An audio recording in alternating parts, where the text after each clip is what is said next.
Добро утро на сите, уште еднаш. Јас сум пресреќен што можеме да продолжиме со нашата серија Сола Скриптура. Ова е денешната тема на нашата проповед. Инаку пред околу 2 години си купив овој псалтир за читање. Псалтир не знам дали знаете што е. Тоа е книгичка која ги има само псалмите. Ништо комплексно. Има само псалмите тука. Искрено да ви кажам, не можам да предвидам како ќе влие врз мојот живот оваа мала книга од псалми. Псалмите ги има и во таа Библија, и во сите Библии ги имат и псалмите. Но јас си ја купив оваа книга само псалмите, да можам да едноставно ги читам псалмите, имаш со коментарија и така интересна. Знаете, сегаш кога читам Библијата систематски, има една финта, не знам дали ја знаете таа финта. Ако читате по 5 глави на ден, за отприлика една година ќе ја прочитате Библијата. Така да ако не сте ја прочитале Библијата, еве ви еден предизвик.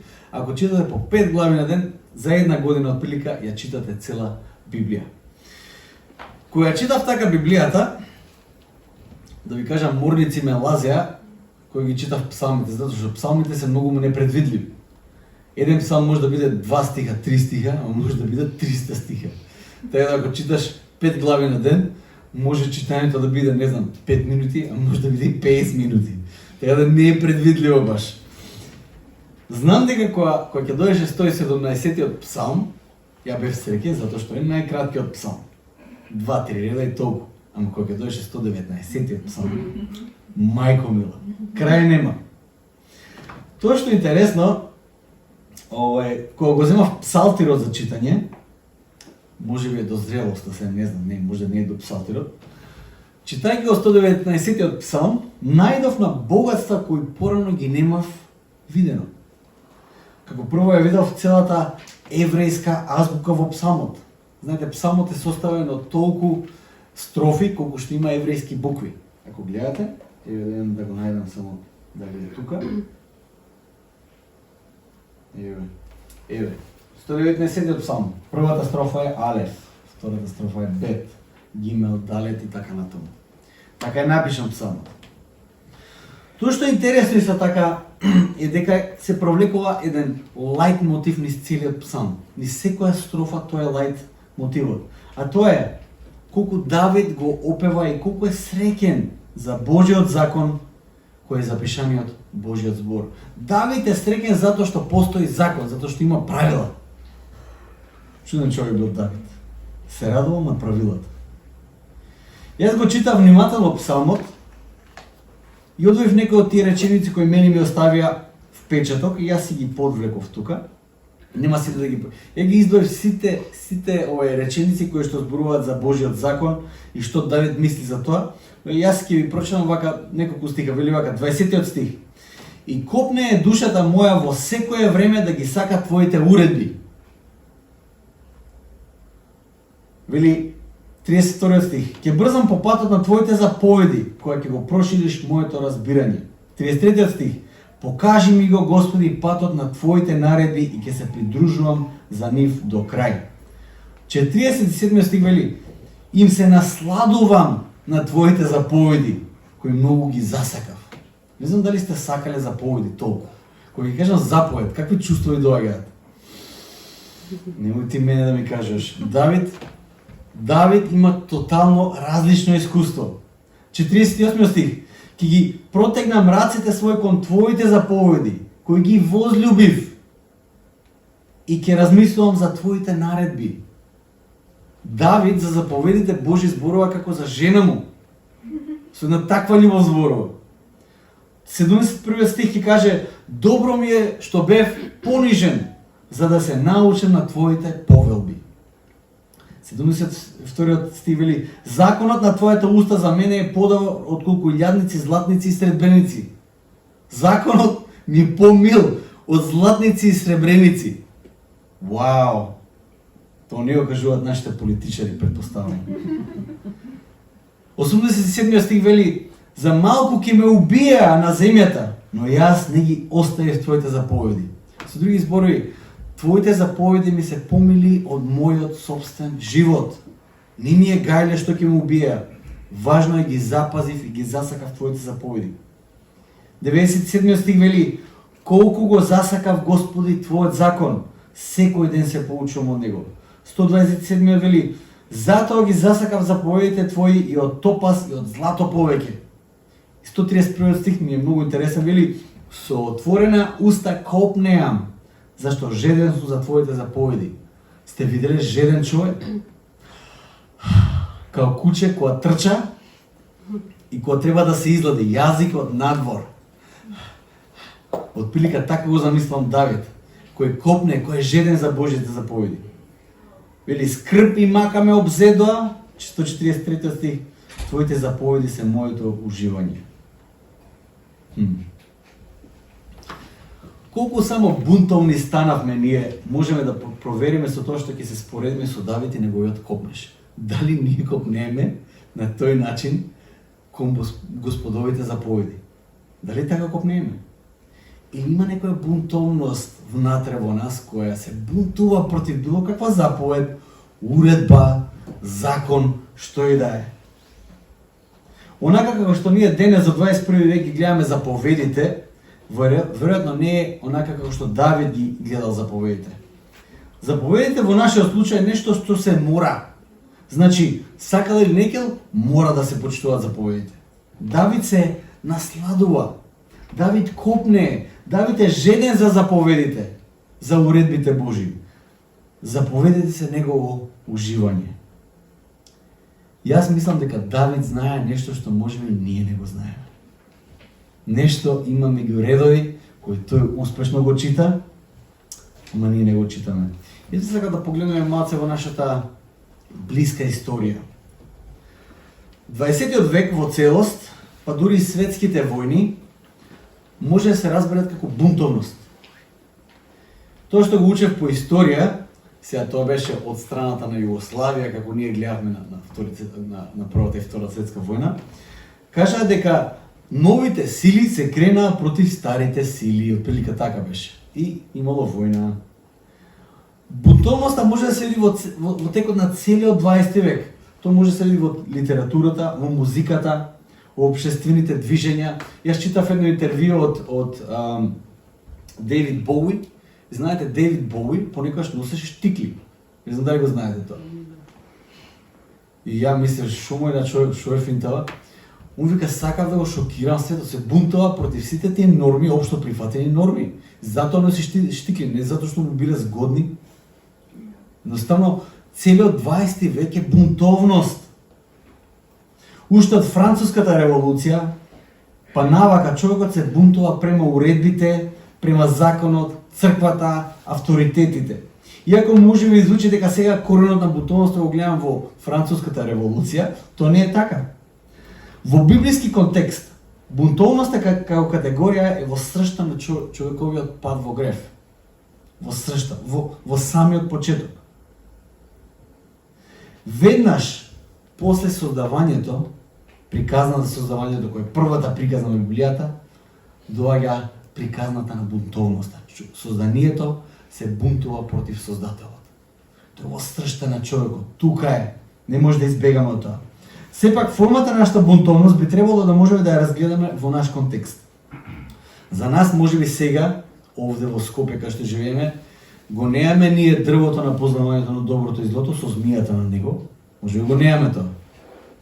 Но во наш контекст има друга форма на бунтовност, која ако не ја препознаеме, можеме лесно да земеме од тој плод и да се бунтуваме против Создателот. Ајде да тргнеме од Француската револуција малце само. Не зборувам за, да кажеме, како да кажам, тие некои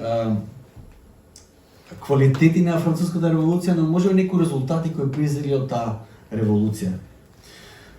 Француската револуција во големо било бунт против старите структури на управување или старите дефинирани авторитети. Дали тоа е царот, дали тоа е свештеникот или во крајен случај родителот, верувате. Тоа го мисли Ос Гинис.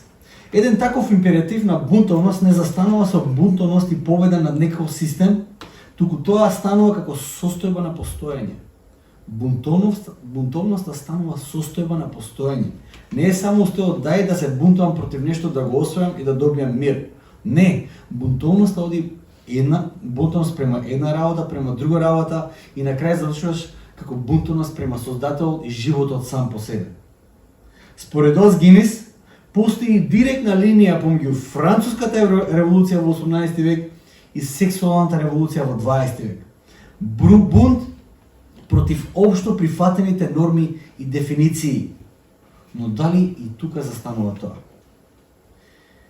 Една популарна изјава додека бев тинејџер беше вака: правилата се тука да се кршат, да се тинејџерите го знаат тоа. Ома го знаат тоа. Тоа го кажувам онака како од шала, знаете. Но верувам дека и тоа е како еден лајт мотив присутен во Холивуд во последните 50 години. Кога веќе старите правила се оние кои се прекршуваат и сметаме дека тоа ни дава ослободувачко чувство, тогаш кое се друго правило сметаме дека е застарено и каде се ни треба ослободување? Каде се преку бунтовност ние ќе дојдеме до некаква слобода? Ќе споделам со вас уште една теорија на постструктурализмот. Ќе си кажете што има врска тоа со сола скриптура. Ќе видите што има тоа врска, голема врска има тоа. Дали се слушате за теоријата на постструктурализам? Ако не, ќе ви кажам што е тоа. Постструктурализмот се појавува некаде во средината на 20 век и се појавува како литературна форма, од тука почнува. Тоа е предпоставка дека јазикот кој го зборуваме, кој го користиме за пишување, за комуникација, е несовршен. Тие што пишуваат во таа, да кажеме, филозофија, за таа теорија, кажуваат дека дури тогаш кога пишуваме, понекаш во нашите пишување има извинување, па дури и страв дека нема да бидеме разберени. И имаме потреба да се дообјасниме. И со тоа тие кажуваат јазикот е несовршен. Со други зборови, јазикот е несовршен не само за комуникација, туку за дефинирање сите тие концепти кои ние сега ги земеме здраво за готово. Граматика, например. Од граматиката почнува се, но продолжува со јазикот кој дефинира многу работи. Например, родот, полот, вистината, можноста за објективна вистина, дали постои апсолутна вистина. Веќе се е познак прашалник. Оние кои се гласници на постструктурализмот ќе кажат дека сите тие нешта, почнувајќи од јазикот, се производ на човечки развој и во суштина се несовршени. Несовршени дефиниции, несовршени разбирања. Јазикот, како несовршена форма на комуникација, можеме да го деконструираме, да се вратиме назад и да конструираме нов јазик или нови дефиниции за нештата. Може би пред 5000 години сме мислеле дека има машко и женско, а веќе не мислиме така. Може да се вратиме назад да измислиме нови дефиниции. Може би пред 5000 години сме зборувале за некаква вистина, ама сега во 21 век за каква све релативно. Јазикот или зборот има, верувате, неверојатна сила. Мислите дека родовата идеологија се раѓа во некоја кампања на некоја политичка партија? Не. Воопшто не се раѓа таму. Прашањето за родовата идеологија се раѓа во универзитетот, преку филозофијата, преку граматиката, да кажам поточно во разговорот на филозофите кои размислуваат за јазикот и за граматиката како несовршена форма на комуникација. И од тука произлегуваат сите останати појави кои ги гледаме кои денес се дел од политички кампањи и групи за поддршка. Силата на тој аргумент, кој сега го споделам со вас, секако е запишан аргумент. Запишан е во книга, запишан е во есеј на разбирлив јазик. Може би писателите на овие теории имаат сомнеж за исцрпноста и совршеноста за јазикот во сите останати книги, но помалку сомнеж во своите книги. Прашањето се наоѓа во текст кој е авторитарен за група луѓе кои подоцна ги преиспитуваат останатите текстови. Тоа преиспитување на општо прифатените структури за комуникација и аргументирање преминува кон преиспитување на општото разбирање на вистината и понатаму за општите и прифатени дефиниции за сите категории. Општо прифатено до сега беше дека имаме машко и женско, од сега натаму не е. Општо прифатено дека имаше објективна вистина, од сега натаму не е.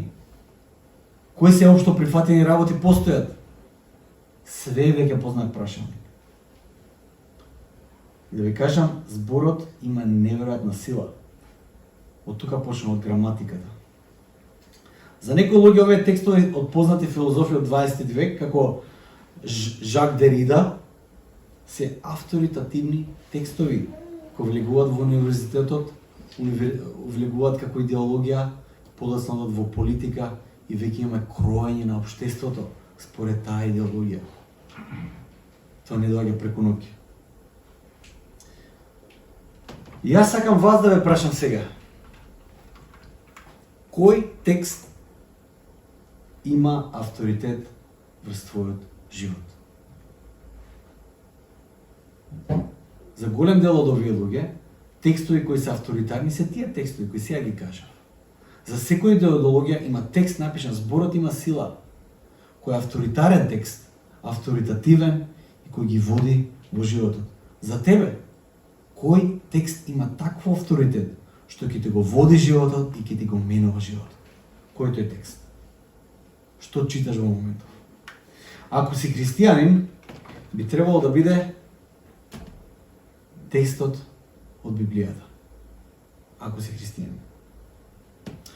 Читајќи за тоа како Давид се чувствува за Божиот закон, кој е во писмото, Давид, јас верувам дека дефинитивно знае нешто што можеби јас и ти не знаеме, ако не се чувствуваме како него. Можеби тој нешто знае што нашата генерација го заборавила. Можеби денес премногу се подпираме на социјални медиуми, на брзи 5-6 реченици што ги прочитаме да го оформат нашиот живот, да го водат нашиот живот и да го веруваме тоа што го пишува таму. Многу важно прашање. Кој текст е авторитативен текст во твојот живот? Кој текст го води твојот живот? Денес, како што кажав, продолжуваме со нашата серија проповеди на темата на принципите и наследството на реформацијата.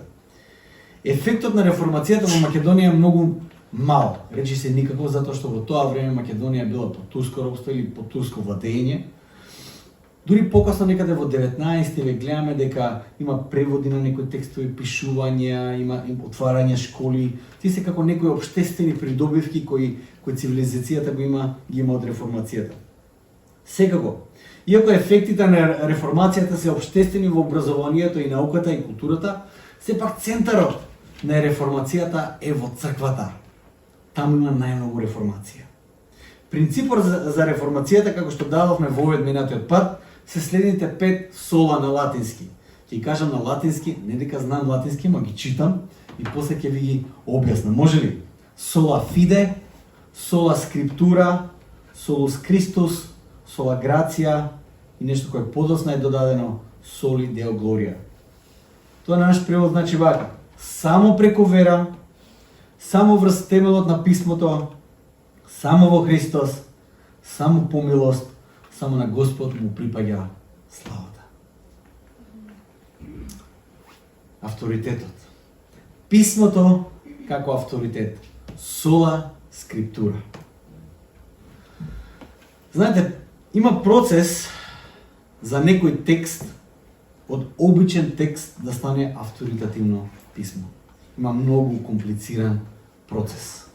Кога учевме по предметот херменевтика, видовме дека ова што ние сега го викаме Библија или писмо, свето писмо или авторитативен текст за одредена група на луѓе, процесот на создавање е многу комплексен, долг и надвор од било чија контрола.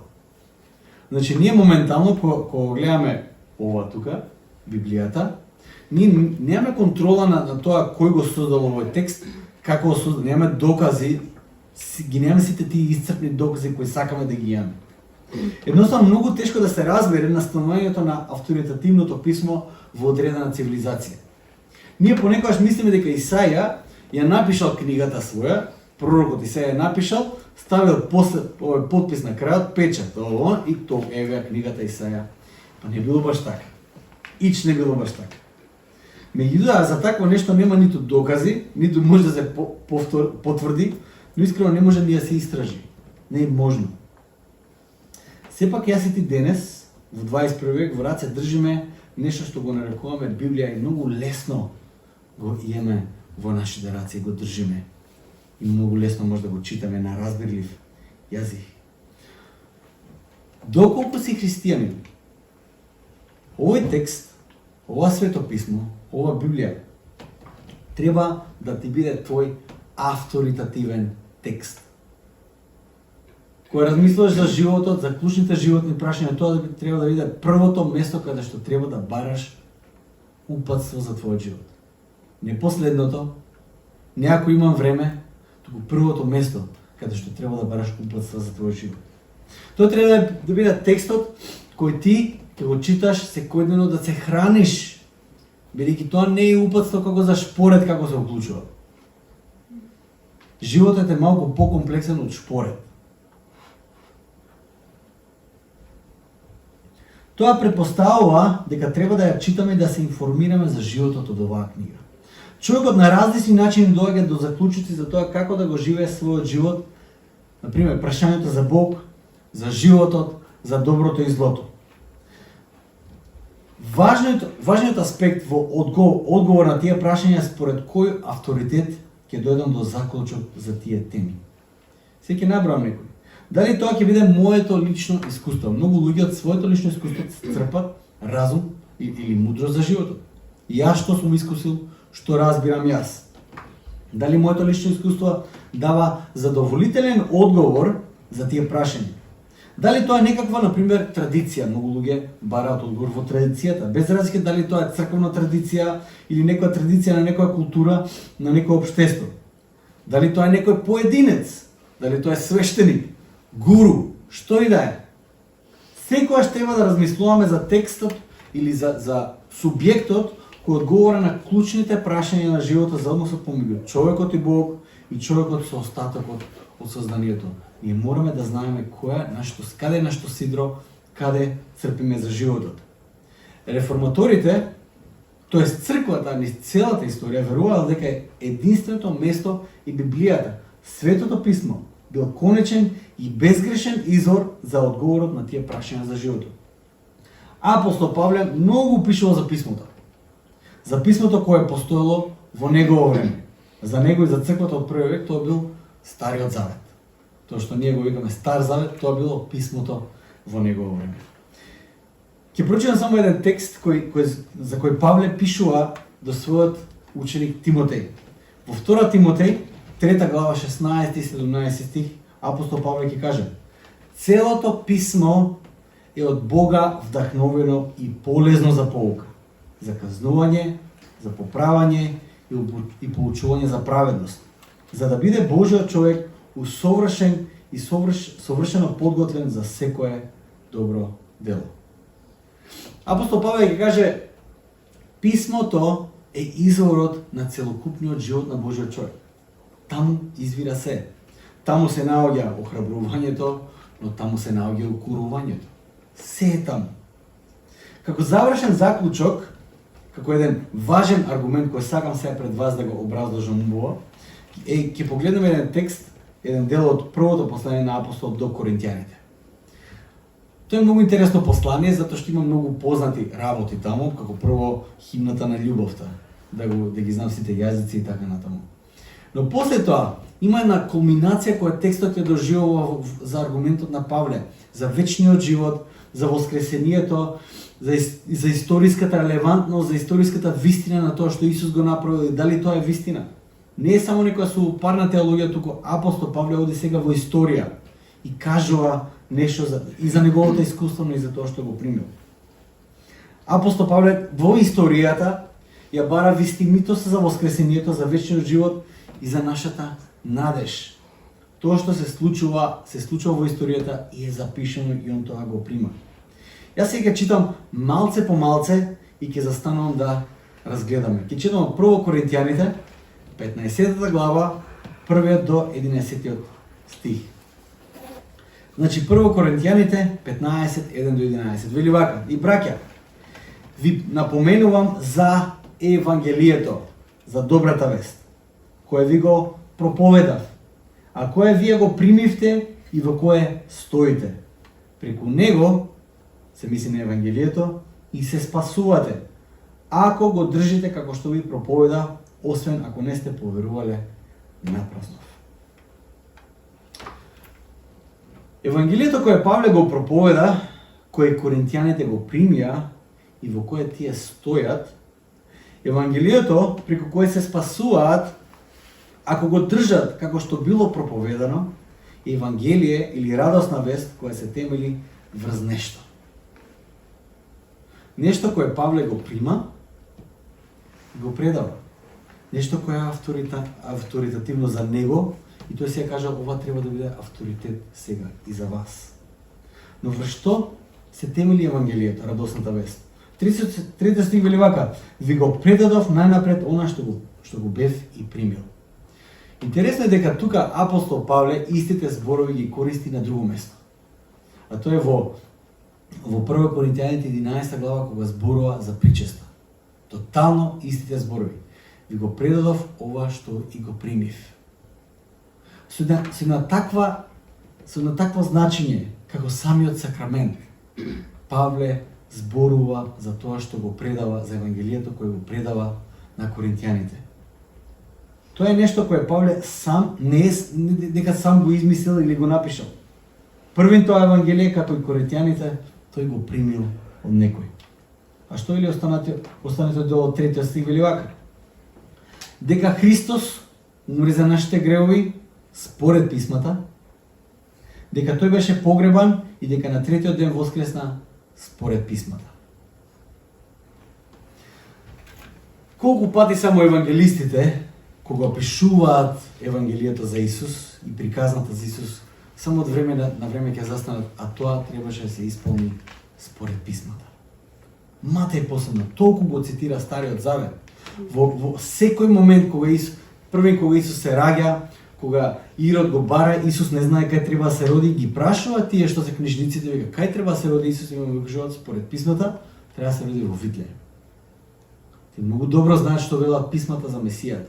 Ти многу добро знаат што треба Месијата да помине, барем до одредена мера знаат, не знаеа се. Не знаеа дека треба да пострада. Тоа подоцна им беше откриено. Но многу од тие работи кои требаше Исус да ги проживее беа според писмата, според Божјата објава, според Светото писмо, онака како што Бог го објавуваше низ историјата на човештвото. Според писмата, како што кажав овде, апостол го повторува постојано. Писмото е авторитативно. Исус бил исполнување на преку 300 пророштва од Стариот Завет. Знаете ли колку се 300 пророштва? Во најголем дел сите тие 300 пророштва ги исполнува во последните 3 години од својот живот. Каде ќе биде роден, каде ќе биде неговата мисија, каква ќе биде неговата мисија, како ќе умре и кога ќе воскресне, како ќе воскресне, сите тие нешта биле дел од писмото кое било авторитативно пред Исус и да се роди, а кое апостол Павле многу добро го познавал. Апостол Павле тоа писмо го знал напамет. Напамет го знаел. Тој бил фарисеј. Ако си фарисеј, тоа значи дека до 14-та година ќе го знаеш, до 14-та година ќе го знаеш Стариот Завет напамет. Така учеле они. Ги знаел сите тие толкувања, сите тие предвидувања, све ги знаел, сите пророштва ги знаел. Писмото било внимателно и конструиран процес на собирање на сведоштвата за Божјата објава на човекот. Тоа е писмото. Тој е многу внимателен, комплексен процес да се соберат сите тие записи и објави од Бог кои ги има за човештвото. Неговиот закон, Божјиот закон, Божите ветувања, Божите планови за светот. Во текот на историјата на Израел, отприлика 1400 години, тие ги собирале тие документи. Дали тоа биле усмени преданија, дали тоа биле запишани текстови, тие ги собирале, ги составувале. Процесот на оформување на Стариот Завет е непознат во голема мера. Но читајки, ја гледаме во дечката пророчка надеж, усредоточената мисла и конзистентна Божја објава во историјата на човештвото. Во Исус ја гледаме кулминацијата на сета Божја објава преку писмото. Преку писмото гледаме дека во Исус доживува кулминација Божјата објава. Се упатува према него. Ако Исус го одземе од равенката, писмото нема никаква логика. Апсолутно никаква логика нема. И во Исус го гледаме конечното Божјо исполнување на старозаветната надеж и старозаветните ветувања. Од многуте придобивки кои доаѓаат од континуирано читање на писмото, јас ќе издвојам две работи. Прва работа, доколку го читаме Светото писмо во целост, континуирано, секојдневно во животот. Познавањето на писмото е од исклучителна важност, да се познава Божјиот збор. Најважната работа е тоа што познавањето на писмото носи препознавање на Божјото делување. Ако го читаме писмото, го читаме тоа што Бог го објавил и тоа е дел од нас, ние лесно ќе препознаеме што е од Бог, а што не е од Бог. Ако не го читаме писмото, ние многу лесно може да забегаме. Например, пред вчера или завчера прочитав една изјава од Майк Тајсон. Го знаете Майк Тајсон, нели, боксерот? Знаете што изјави Майк Тајсон? Майк Тајсон изјави дека психоделичните дроги му помогнале во односот со Бог. Веројатно. Ако не го читаш писмото, секое духовно искуство, секое спиритуално искуство ќе мислиш дека од Бог. Ќе биде све ми боеле постои. Ќе се обидеш се, ќе бараш мир на сите можни страни. Ако читаш писмото, ќе знаеш дека некои работи не доаѓаат од Бог. Некои работи се штетни за твојот дух. Некои работи се штетни за твојот ум. Познавањето на писмото ти помага да филтрираш што е од Бог, што не е од Бог, да го препознаеш Божјото делување денес или утре или во минатото. Втората работа која писмото го носи, која е многу важна работа, тоа е дека писмото носи сведоштво. Од тука продолжуваат, каде што прочитав сега, кога апостол Павле кажува, Исус, еве го првиот филтер кој апостол Павле го гледа. Познавајќи го Стариот Завет, познавајќи го добро писмото, тој го гледа Исус на станите кои се случили на Исус, тој кажува да, тој е Месијата според писмата. Да, Бог најави дека така ќе действува според писмата и тоа се исполнува во Исус. И сега втора работа апостол Павле продолжува со сведоштвото, со искуството кое писмото го дава. Ќе прочитам 5 до 11 стих, вели вака: и дека му се јави на Кифа, Исус му се јави на Кифа после воскресението, значи Петар, и потоа на 12-те. После им се јави еднаш на повеќе од 500 браќа, од кои повеќето се живи и до ден денес, а некои починаа. Потоа му се јави на Јаков, а потоа на сите апостоли, а по сите најпосле ми се јави и мене, како на некој недоносче, зашто јас сум најмалиот од апостолите и не сум достоен да се наречам апостол, бидејќи ја гонев Божјата црква. Со благодатта на Бог сум тоа што сум и неговата благодат која во мене не беше напразна, но повеќе се потрудив од сите нив, само не јас, туку Божјата благодат која е со мене. И така, било јас или тие така проповедаме и вие така поверувавте. Божјото писмо, ако го проучувате, прво што ви носи е познавање и препознавање на Божјото делување. Второ, Божјото писмо носи искуство. Божественото делување на текстот на Библијата продолжува и ден денешен. Тоа не е нешто кое апостол Павле го искусил и кажеме, леле, што бом бил на апостол Павле. Ако пребиваме во Божјиот збор, ако го читаме Божјиот збор, Бог преку Светиот Дух действува и внатре во нас. Библијата влијаеше на мене до толкава мера што мене животот ми се промени во буквална смисла на зборот. Го промених правецот на мојот живот затоа што ја читав оваа книга. Ќе се кажете како е тоа можно? Можно е затоа што зборот има сила, а Божјиот збор го менува животот. Кога имав 19 години и кога на некој начин го трасирав патот на мојот живот, заради интимното доживување на писмото и Божјата објава преку Божјиот збор, јас го променив правецот на мојот живот. Читајќи го Евангелието според Јован 21 глава, прашањето кое Исус му го поставуваше на Петар, Петре, ме љубиш ли? Ако сте го читале тој дел, ќе видите дека тој е доста емотивен дел. И знаете ли што? Тој дел јас сум го читал повеќе пати.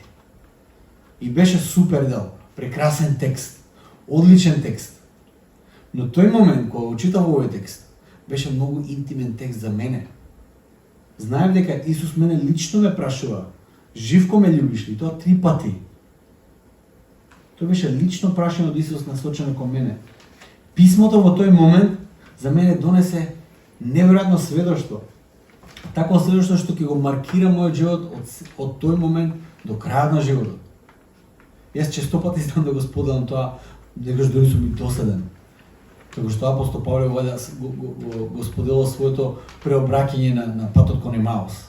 Тоа е нешто што го свртува него, сведоштво кој го менува неговиот живот. Во тој момент јас знаев дека мојата кариера во музика е завршена и Бог ми повикуваше во неговата мисија во црквата. Наспроти сите логичности кои следеа. Писмото е константен придружник за мене сега. Понекогаш го читам, понекогаш го слушам. Вчера се слушнав 2 посланија, многу убаво.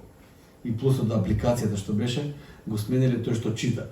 Прво беше еден длабок машки глас, сега е женски глас со скотиш, со шкотски, на англиски го читам, со шкотски нагласот, многу интересно. Секојдневно се хранам со Божиот збор. И затоа што не го читам затоа што морам, зашто имам веќе потреба. Бидејќи како што вели Исус, човек не живее само од леб, туку од секој збор кој излегува од Божјата уста.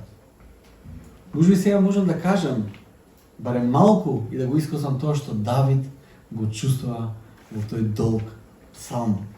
Не може ни да престане ни да пише. Тој чувствува за писмото, за Божиот збор и за Божиот закон.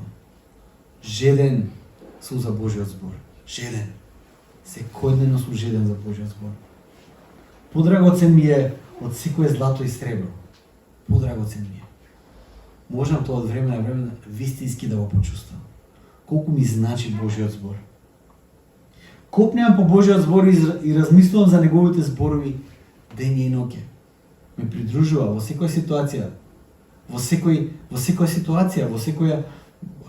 секоја средба. Каде се наоѓам?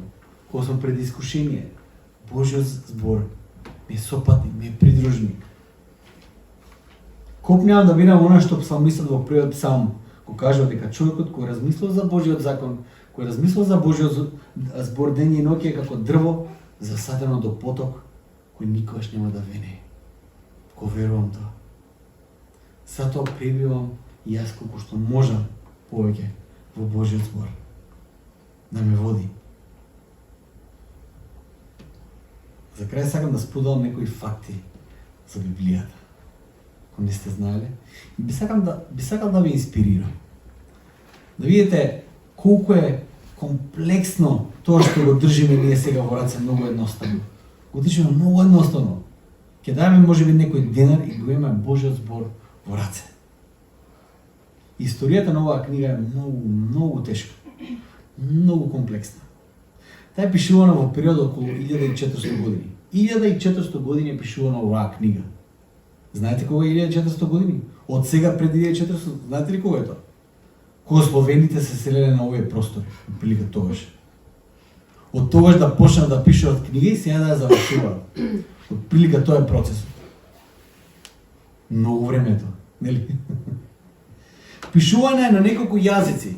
На еврејски, арамејски и грчки.